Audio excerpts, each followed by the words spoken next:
Nehemiah Fest is an opportunity to hang out, relax, have fun, and smile along the way. All right, so we've got 4 stages, over 40 bands, people coming in from across the United States, and something that's free.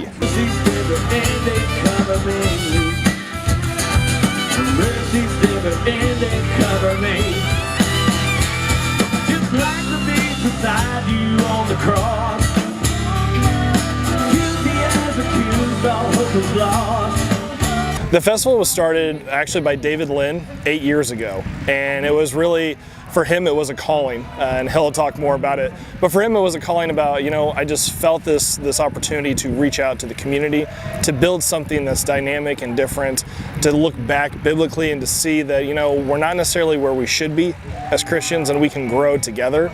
Much like, in the book of Nehemiah, it was Jerusalem was a mess, and they needed to rebuild the walls, but they couldn't do it on their own. They had to work together in order to build something better, and so they come together to do it. Well, that's kind of what Nehemiah Fest is. We come together in order to meet one another and to be better as Christians and to build something better for God's kingdom.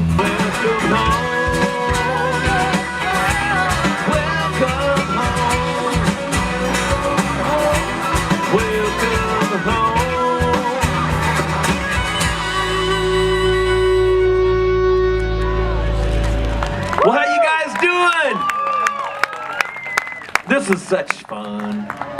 What a beautiful day we've had. We had a great day here at the campground. Last night was a little cold, but it was a blast. Well, in 2006, I helped with a festival called the One Way Festival. It was a very large Christian music festival that they had at Smithville Lake. This is about 80 bands over 4 days in a hot July.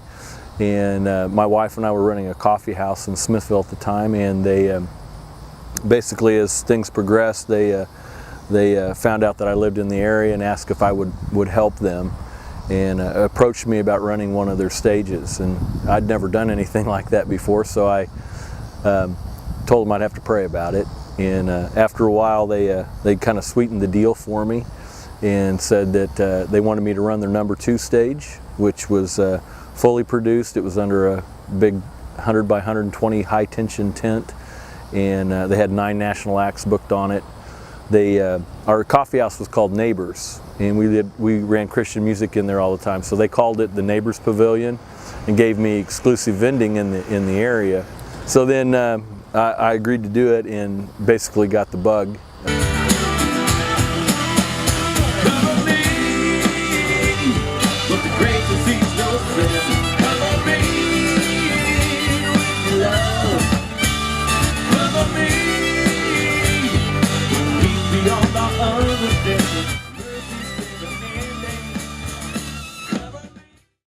People always ask me, who's your headliner? Well, I tell them Jesus is the headliner. Everyone else is opening for him. And we've maintained that kind of more of a family feel, where the people that come, if they're coming looking for a big rock concert, they may find that.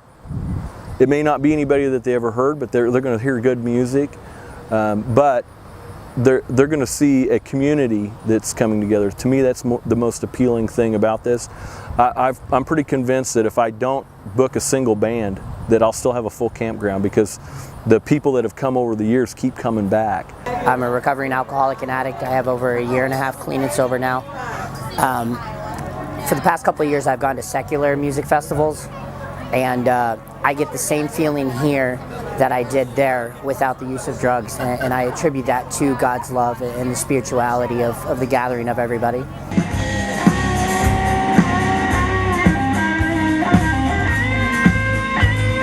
I believe that God has given people musical talents to spread His word and to spread His love, and it's just so encompassing and peaceful feeling being here. I lift my eyes up, my help comes from the Lord. You looking for help? Look up.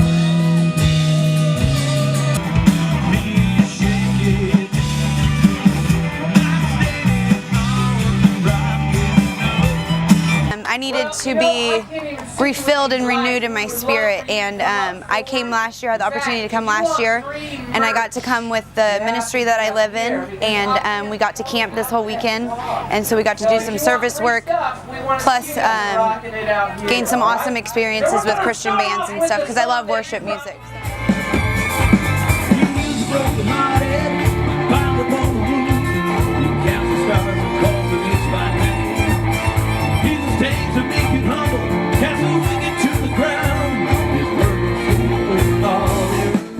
I came last year with the Healing House, and the experience changed my life. I wasn't a Christian. I'd never heard Christian music. I'd never had sober fun, and it was honestly the most fun I've ever had in my entire life.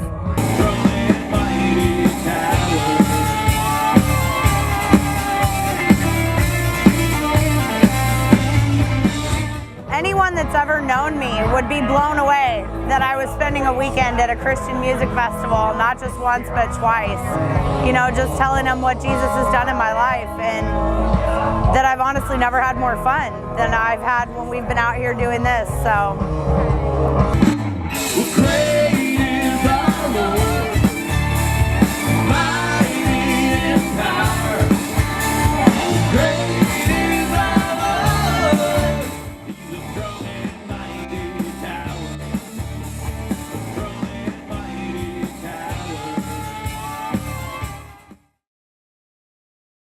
The strategy that we've used is that the years that I've had surplus, I've tithed about 80% of it back to ministries that helped us by giving us goods or services along the way, and then I keep about 20% back if I have any bills I forgot to pay, or you know, something comes up at last minute, and seed money for the next year.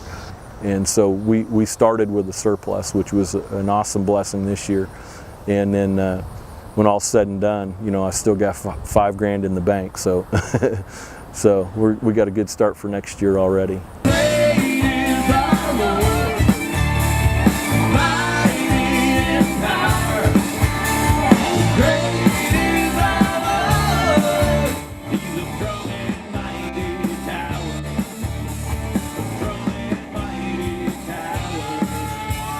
I know that based on our growth, that if we were to get an influx of 10,000 people at one time, we couldn't handle it.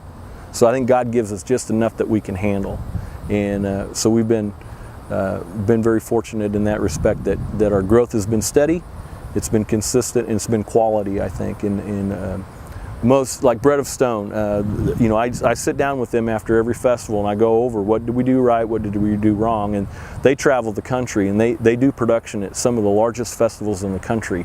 All year long, and what they tell us is that we're different than any of the others. Well, I'm pressed but not crushed, persecuted, not abandoned, I'm struck down but not destroyed.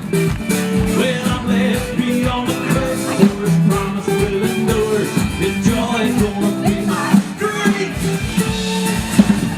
Though the sorrow may not for the night, His joy comes in.